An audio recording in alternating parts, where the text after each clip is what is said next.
हर हर महादेव साथियों, कैसे हैं आप सभी लोग। आप सभी को हरियाली तीज की ढेर सारी शुभकामनाएं।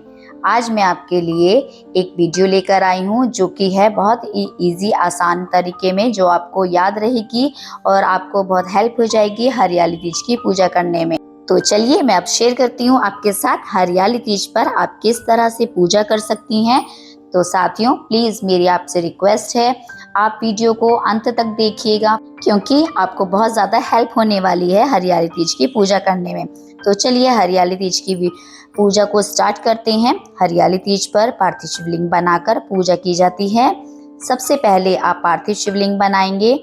साथियों, आप पार्थिव शिवलिंग को गमले में भी बना सकते हैं और आप थाली में भी, जो आपकी पूजा की थाली है, आप उसमें भी पार्थिव शिवलिंग का निर्माण कर सकते हैं।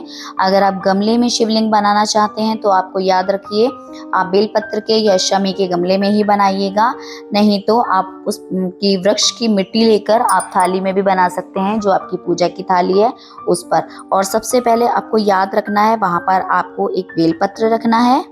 उसके बाद आपको जो आपने शिवलिंग बनाए हैं उनको स्थापित करना है और जो बेलपत्र के 3 पत्ते होते हैं, एक साइड आपको गणपति जी को स्थापित करना है और दूसरी साइड आपको माँ पार्वती को स्थान देना है। आप ऐसे छोटे छोटे मूर्ति बना सकते हैं उनकी, और चाहे तो आप बड़ी मूर्ति भी बना सकते हैं।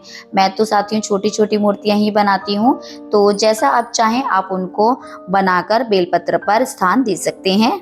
मैं छोटी छोटी मूर्तियाँ इसलिए बनाती हूँ क्योंकि जब हम उनको विसर्जित करते हैं तो वो इजीली विसर्जित हो जाती है, इसलिए मैं छोटी मूर्तियाँ ही बनाती हूँ और छोटे से ही पार्थिव शिवलिंग का निर्माण करती हूँ।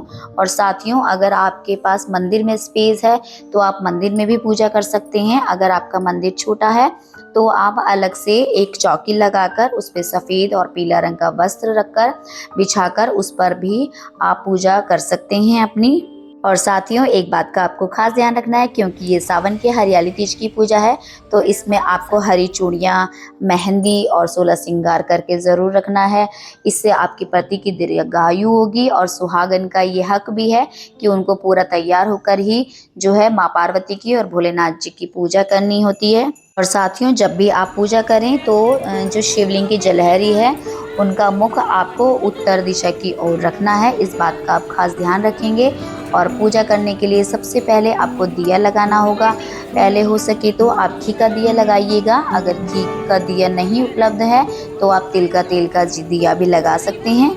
और उसके बाद आपने जो दिया लगाया है, सबसे पहले सर्वप्रथम आपको दिए की पूजा करनी है।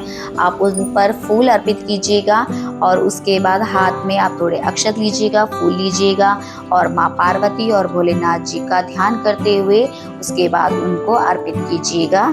उसके बाद आप शुद्ध जल से उनका अभिषेक कीजिएगा, फिर उसके बाद पंचामृत से और या फिर कच्चे दूध से, और दूध आपको गाय का ही लेना है।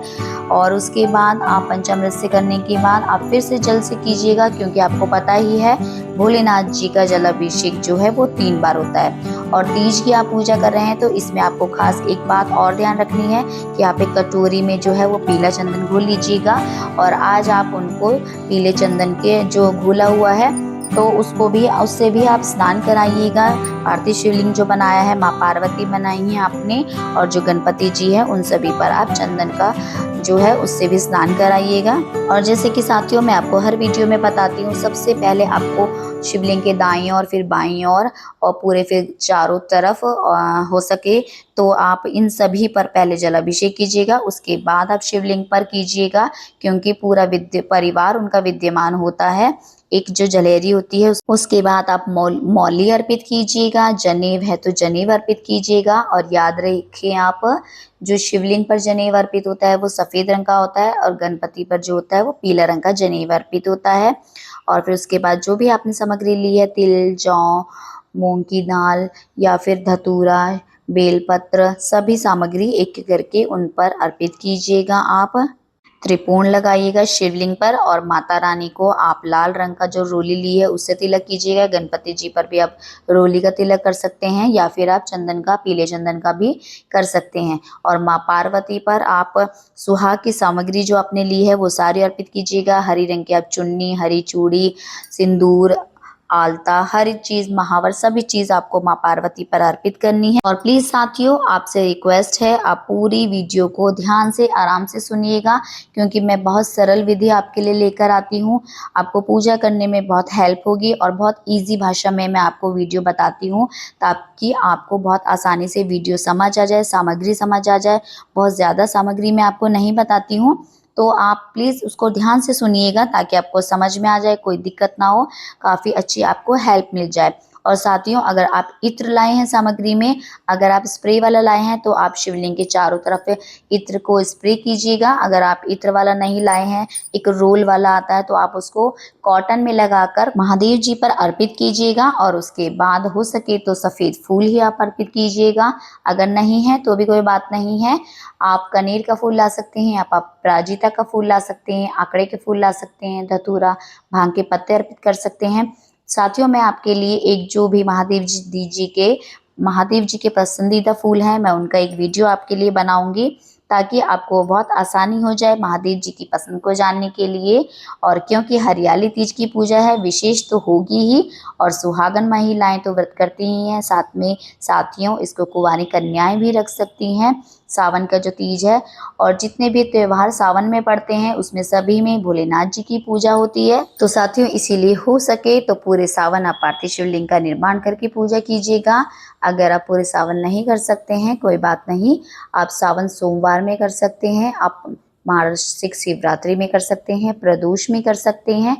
आप इन कुछ प्रमुख दिनों में आप महादेव जी का पार्थिव शिवलिंग बनाकर उनकी पूजा अर्चना कर सकते हैं। तो साथियों, आपको यह जानकारी और मेरी पूजा सामग्री और विधि कैसी लगी, प्लीज़ मुझे लाइक, शेयर, कमेंट करके ज़रूर बताइएगा। कमेंट में आपका पता है कि आपके एक छोटे से कमेंट का मुझे बहुत ज़्यादा फ़र्क पड़ता है। तो मिलते हैं फिर किसी नई जानकारी के साथ, तब तक के लिए बाय बाय। हर हर महादेव।